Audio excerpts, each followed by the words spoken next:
Medina ইসলামের একটি পবিত্রতম নগরী।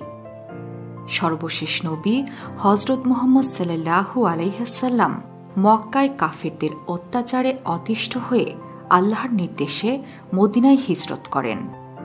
ওমর রাদিয়াল্লাহু তাআলা আনহু-এর খিলাফতকালে সে স্মৃতির উপর ভিত্তি করে ইসলামী বর্ষপঞ্জি প্রতিষ্ঠিত হয়, যা হিজরি সাল নামে পরিচিতি লাভ করে।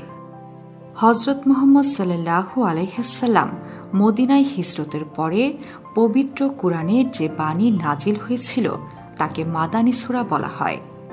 এই কারণে মদিনা নগরীটি মুসলমানদের কাছে অত্যন্ত গুরুত্বপূর্ণ। আজকে আমরা এই নগরীটি সম্পর্কে নানা জানা অজানা তথ্যই জানব।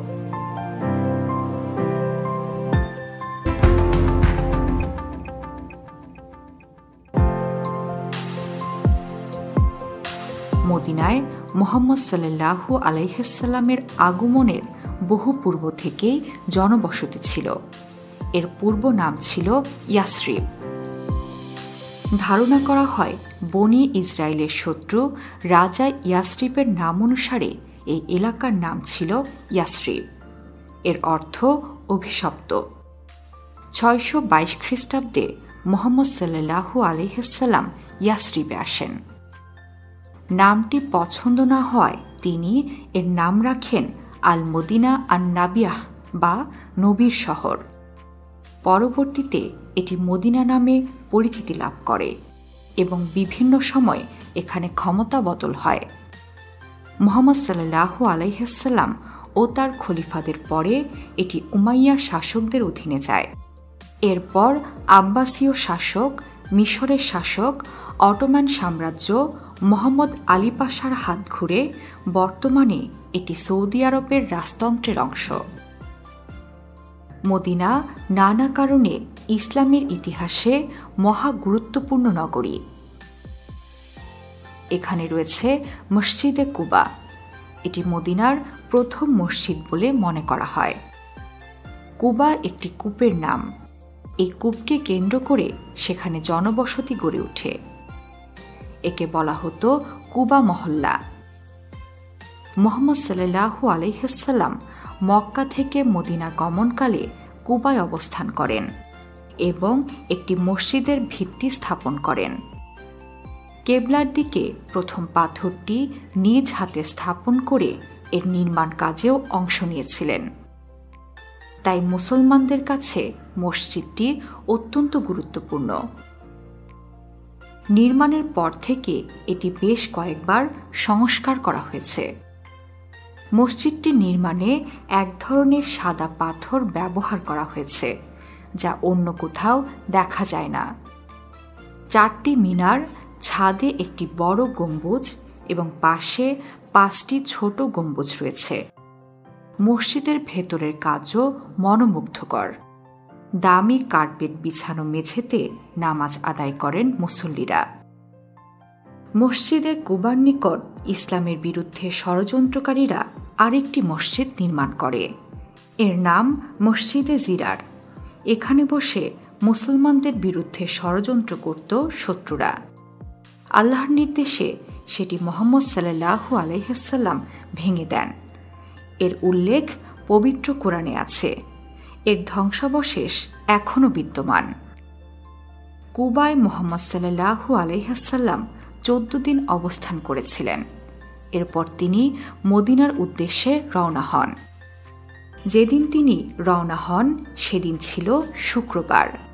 দুপুরের নামাজের ওয়াক্ত হয়ে গেলে তিনি বনি সালেম গোত্রের উপত্যকায় সাহাবীদের নিয়ে জুমার নামাজ আদায় করেন।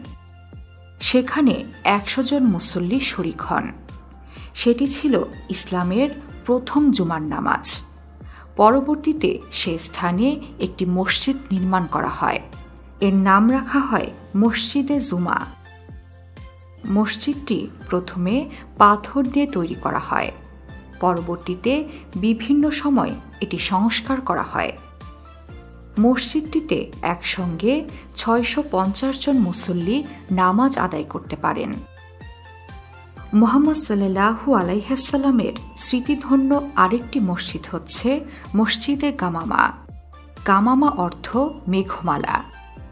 একবার অনাবৃষ্টির সময় মুহাম্মদ সাল্লাল্লাহু আলাইহি ওয়াসাল্লাম সাহাবীদের নিয়ে খোলা স্থানে বৃষ্টির জন্য নামাজ আদায় করেছিলেন। নামাজের পর প্রচুর বৃষ্টিপাত হয়। এখানে আল্লাহর সর্বশেষ নবী সাহাবীদের নিয়ে ঈদের নামাজও আদায় করতেন। পরে এই স্থানে একটি মসজিদ নির্মাণ করা হয়। এই মসজিদ আরও একটি কারণে বিখ্যাত। এখানেই মুহাম্মদ সাল্লাল্লাহু আলাইহি ওয়াসাল্লামের জানাজার নামাজ অনুষ্ঠিত হয়েছিল। মসজিদে গামামার খুব কাছে আরও 3টি ছোট ছোট মসজিদ আছে। এই মসজিদগুলো হল মসজিদে আবু বকর, মসজিদে ওমর এবং মসজিদে আলী। মুসলিম ইতিহাসে আরেক গুরুত্বপূর্ণ মসজিদ হচ্ছে 2 কিবলার মসজিদ। এখানে নামাজ পড়ার সময়ই নবীজির কাছে কিবলা পরিবর্তনের নির্দেশ সম্বলিত ওহী আসে। রাসূল সাল্লাল্লাহু আলাইহি ওয়াসাল্লাম নামাজরত অবস্থায় বাইতুল মুকাদ্দাসের দিক পরিবর্তন করে পবিত্র কাবার দিকে ফিরে যান। তার সঙ্গে নামাজরত মুসল্লিরাও ফিরে যান। এই মসজিদে দাঁড়িয়ে নবীজি 2 কিবলার দিকে মুখ করে নামাজ পড়েছিলেন বলেই এই মসজিদের নাম মসজিদে কিবলাতাইন বা 2 কিবলার মসজিদ রাখা হয়। মদিনার সবচেয়ে বিখ্যাত মসজিদ হচ্ছে মসজিদে নববী। এটি মদিনার সর্ববৃহৎ এবং সবচেয়ে সুন্দর মসজিদ। রাসূল সাল্লাল্লাহু আলাইহি ওয়াসাল্লামের নিজ হাতে তৈরি এই মসজিদের সাথে সারা বিশ্বের মুসলমানদের ভালোবাসা ও আবেগ মিশে আছে। মদিনায় হিজরতকালে সর্বপ্রথম মুহাম্মদ সাল্লাল্লাহু আলাইহি ওয়াসাল্লামের উট যেখানে থেমেছিল সে জায়গাতে একটি মসজিদ নির্মাণের সিদ্ধান্ত নেন তিনি। সর্বপ্রথম মুহাম্মদ সাল্লাল্লাহু আলাইহি ওয়াসাল্লাম সেখানে পাথর দ্বারা ভিত্তি স্থাপন করেন, আর এই মসজিদের নাম দেন মদিনা মসজিদ, যা মসজিদে নববী বা মদিনায়ে মুনাওয়ারা হিসেবে পরিচিতি লাভ করে। মসজিদে নববীর পূর্ব প্রান্তে অবস্থিত রাসূল সাল্লাল্লাহু আলাইহি ওয়াসাল্লামের রওজা মুবারক। অনেকে মনে করেন রাসূল সাল্লাল্লাহু আলাইহি ওয়াসাল্লামের রওজা মসজিদের মধ্যে হয়েছিল। প্রকৃতপক্ষে আয়েশা রাদিয়াল্লাহু তাআলা আনহুয়ের গৃহে তাকে কবরস্থ করা হয়েছিল। পরবর্তীতে মসজিদ প্রশস্ত করতে গিয়ে তার রওজা মসজিদের অন্তর্ভুক্ত করা হয়েছে। একই স্থানে পশ্চিম পূর্ব হয়ে শায়িত আছেন আবু বকর রাদিয়াল্লাহু তাআলা আনহু এবং ওমর রাদিয়াল্লাহু তাআলা আনহু। বর্তমানে মসজিদে নববীতে একসাথে প্রায় 10 লক্ষ মুসল্লি নামাজ আদায় করতে পারে। মসজিদ ছাড়াও মদিনায় আরেকটি বিখ্যাত স্থান হচ্ছে উহুদ পাহাড়। এটি মদিনা থেকে 3 মাইল দূরে অবস্থিত। এখানে মক্কার কুরাইশদের সাথে মুসলমানদের যুদ্ধ হয়েছিল। যুদ্ধের এক পর্যায়ে মুহাম্মদ সাল্লাল্লাহু আলাইহি ওয়াসাল্লাম আহত হন এবং তার দাঁত মুবারক শহীদ হয়েছিল। এতে 70 জন মুসলিমও শহীদ হয়েছিলেন। তাদের কবর দেওয়া হয় উহুদ পাহাড়ের পাদদেশে। এখানে একটি সুদৃশ্য মসজিদ আছে।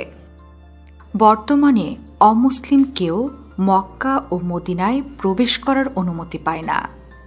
জেদ্দা থেকে মদিনা যাওয়ার পথে শহরের প্রবেশ গেটের কাছে লেখা নো এন্ট্রান্স ফর নন মুসলিম।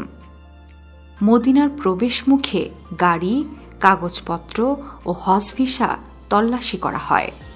তবে মুহাম্মদ সাল্লাল্লাহু আলাইহি ওয়াসাল্লামের সময়ে মদিনায় খ্রিস্টান ও ইহুদিরা ছিল। তাদের সাথে মুহাম্মদ সাল্লাল্লাহু আলাইহি ওয়াসাল্লামের শান্তিপূর্ণ সহ অবস্থানের চুক্তি হয়েছিল। এটি মদিনা সনদ নামে বিখ্যাত। কিন্তু মহানবী সাল্লাল্লাহু আলাইহি ওয়াসাল্লামের জীবদ্দশাতেই খ্রিস্টান ও ইহুদিরা চুক্তি ভঙ্গ করে মুসলিমদের বিরুদ্ধে নানা ষড়যন্ত্রে মেতে ওঠে। দীর্ঘ সময় মুসলিমরা তা সহ্য করে আসলেও শেষ পর্যন্ত ওমর রাদিয়াল্লাহু তাআলা আনহুয়ের শাসনামলে তাদেরকে সিরিয়ায় পুনর্বাসন করা হয়। এরপর মুসলিমরা জেরুজালেম জয় করলে উমর রাদিয়াল্লাহু তাআলা আনহু সেখানে ইহুদিদের বসতি স্থাপনের আহ্বান জানান। বর্তমানে মদিনা নগরীতে বসবাসকারীদের সংখ্যা 11 লাখেরও বেশি। তারা সবাই সুন্নি মতবাদে বিশ্বাসী। মদিনা পৃথিবীর বুকে পবিত্রতম স্থান। মদিনা নগরী সম্পর্কে মহানবী সাল্লাল্লাহু আলাইহি ওয়াসাল্লাম বলেছেন, যে ব্যক্তি মদিনার অধিবাসীদের কোনো ক্ষতি সাধন করতে চায়, আল্লাহ তাকে নিশ্চিহ্ন করে দেবেন, যেভাবে লবণ পানির মধ্যে মিশে যায়। তিনি আরও বলেন, আল্লাহ তুমি মদিনাকে আমাদের কাছে এমনই প্রিয় করে দাও যেমনই প্রিয় করেছ মক্কাকে, বরং তার চেয়েও বেশি প্রিয় করে দাও। কিয়ামতের আগে যখন পৃথিবীতে দাজ্জাল এসে অরাজকতা সৃষ্টি করবে, তখন সে দুটি নগরীতে প্রবেশ করতে পারবে না, এক মক্কা ও আরেকটি মদিনা নগরী। মদিনা হজরত মুহাম্মদ সাল্লাল্লাহু আলাইহি ওয়াসাল্লামের প্রিয় নগরী, তাই প্রতিটি মুসলিম এই নগরীকে ভালোবাসে। সব মুসলিমেরই স্বপ্ন থাকে জীবনে একবার হলেও এই পবিত্র নগরীটিতে যাওয়া। তাই তো আব্দুল আলিম সুর ধরেছেন, মনে বড় আশা ছিল যাব মদিনায়। বিশ্বের নানা প্রান্তে ছড়িয়ে থাকা এমন জানা অজানা তথ্য জানতে সাবস্ক্রাইব করুন বিশ্বপ্রান্তরে।